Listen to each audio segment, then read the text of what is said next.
because when the country was founded, you remember, Maryland was a Catholic state. Yep. Okay, that's why it's called Maryland.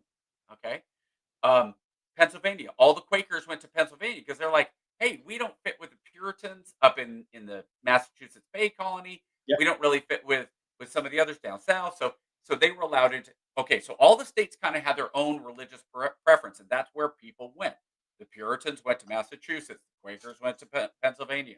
The Catholics went to Maryland, etc. Right.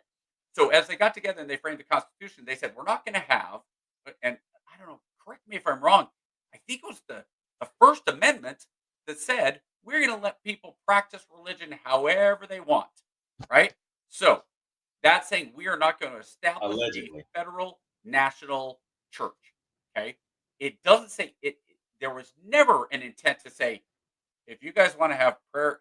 Well, it's kind of silly to say because public schools didn't really exist in 1776, Right. uh, but right? But if they said, "Hey, we're going to have the legislature, and if people want to come in and have a prayer in the legislature before we start the session, okay, cool. I Cool. mean, whoever wants to do it, whatever. That's no big deal. We've had that happen. We used to have prayers in the legislature, but it got to Yep. the point where it was twisted to say separation of church and state. Ah, completely separate. Now that said, that's why we're now having this argument